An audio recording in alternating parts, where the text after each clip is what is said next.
Harunabad lineman की मुबैना corruption, सैकड़ों सार्फिन परेशान। हारूनाबाद अमजद जाट।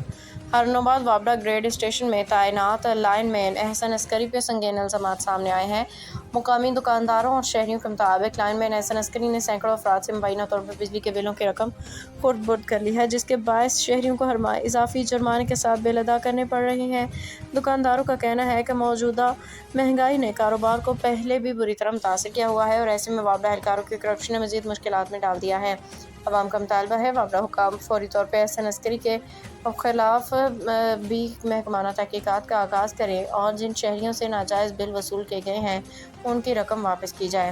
मुतासरीन ने मजीद कहा कि अगर फौरी इंसाफ फराहम ना किया गया तो एहतजाज का दायरा वसी किया जाएगा। आला हुकाम से फौरी नोटिस लेने की अपील की गई है ताकि आवाम को रिलीफ मिल सके, करप्शन जैसे नासूर का खात्मा हो। अस्सलामुअलैकुम। हाँ जी, वालेकुम सलाम। हसन भाई ਤੁਸੀਂ ਦੇਖ ਲਓ ਹੁਣ ਕੋਈ ਗੱਲ ਵੀ ਨਹੀਂ ਛੱਡੀ। ਮੈਂ ਆ ਰਿਹਾ ਤੇ ਜਾ ਰਿਹਾ ਤੇ ਫਿਰ ਜਦ ਤੁਹਾਨੂੰ ਪੈਸੇ ਕਰਵਾ ਰਿਹਾ ਯਾਰ ਭਾਈ ਅਸਨ ਐਵੇਂ ਤਾਂ ਨਹੀਂ ਯਾਰ ਕੰਮ ਉੱਥੇ ਇੱਥੇ ਬਾਜ਼ਾਰ ਵਾਲੇ ਸਾਡੀ ਬੇਇੱਜ਼ਤੀ ਕਰਦੇ ਨੇ। ਕੱਲ ਮੁੰਸ਼ੀ ਆਇਆ, ਮੁੰਸ਼ੀ ਨੂੰ ਦੱਸਤਾ ਦੂਸਰੇ ਮੁੰਡੇ ਨੇ ਨਾਲ ਨੇ ਬਿੱਲ ਨਹੀਂ ਇਹ ਭਾਈ ਲੈ ਗਿਆ ਸੀ ਅਸਨ ਤੇ ਬਿੱਲ ਨਹੀਂ ਇਹ ਭਰਿਆ ਇਸ ਮਹੀਨੇ ਵਾਲਾ।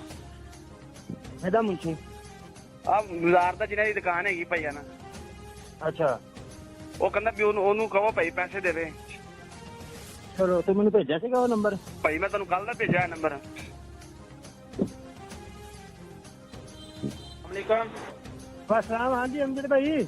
ਯਾਰ ਭਾਈ ਫਰਜ਼ੀ ਹੈ ਵੇਖ ਲਓ ਯਾਰ ਤੁਹਾਨੂੰ ਵੀਰੋ 4-5 ਦਿਨ ਹੋ ਗਏ ਆ ਚੱਲ ਕੋਈ ਨਹੀਂ, ਉਹਦਾ ਨੰਬਰ ਵਗੈਰਾ ਦੇ ਹੁਣੇ ਟ੍ਰਾਂਸਫਰ ਕਰਾਉਣਾ ਪਿਆ। ਮੈਂ ਚਲੋ ਬਾਹਰ ਆ ਗਿਆ ਸੀ, ਮੇਰੇ ਖਾਣ ਗੁਜਰਾਂ ਵਾਲੇ ਆਇਆ ਸੀ, ਮੇਰੇ ਮਸਲਾ ਜਿਹਾ ਸੀਗਾ ਕੋਈ, ਵਾਪਸ ਨਹੀਂ ਆਇਆ ਸ਼ਾਇਦ। ਤੂੰ ਮੈਨੂੰ ਨੰਬਰ ਆਪ ਤੇ ਮੈਸੇਜ ਕਰ, 15-20 ਮਿੰਟ ਤੁਹਾਡੇ ਨੰਬਰ ਤੇ ਬੈਲੈਂਸ ਆ ਜਾਂਦਾ ਸਾਰਾ ਹੀ। ਚਲੋ ਮੈਂ ਯਾਦ ਕਰਕੇ ਸੈਂਡ ਕਰ ਰਿਹਾ। ਯਾਦ ਕਰ ਨੰਬਰ ਭੇਜ ਮੈਨੂੰ ਕੋਈ। ਇਹ ਜਨਾਬ ਅਮਜਦ ਸਾਹਿਬ ਦੀ ਦੁਕਾਨ ਆ, 3 ਜਣੇ ਅਸੀਂ ਚਲਾਉਣ ਵਾਲੇ ਆ ਜੀ, ਠੀਕ ਆ।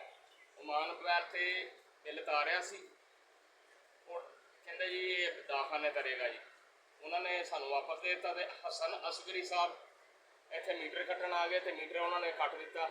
ਉਹ ਮੈਂ ਕਿਹਾ ਭਾਈ ਨਾ ਕੱਟੋ, ਕਹਿੰਦਾ ਜੀ ਬਿੱਲ ਦਿਖਾਓ। ਅਸੀਂ ਉਮਾਨ ਮੋਬਾਈਲ ਵਾਲਾ ਬਿੱਲ ਦਿਖਾਤਾ, ਉਹ ਕਹਿੰਦਾ ਜੀ ਇਹ ਨਹੀਂ ਭਰਿਆ ਗਿਆ, ਤੁਸੀਂ ਇਸ ਤਰ੍ਹਾਂ ਕਰੋ ਕਿ ਸਾਨੂੰ ਪੈਸੇ ਦਿਓ ਤੇ ਮੈਂ ਕਰ ਦਾਂਗਾ, 10 ਮਿੰਟ ਬਾਅਦ ਤੁਹਾਡੇ ਕੋਲ ਮੈਸੇਜ ਆ ਜਾਏਗਾ। ਅਸੀਂ ਕਿਹਾ ਠੀਕ ਹੈ ਜੀ। ਹਾਂਜੀ, ਨਾ ਸਾਨੂੰ ਉਹ ਮੈਸੇਜ ਆਇਆ ਤੇ ਨਾ ਹੀ ਸਾਡੇ ਪੈਸੇ वापस आए। बहन आपका नाम क्या है? शाहिद महमूद बल्द करती है। काम क्या करते हैं? सिलाई का।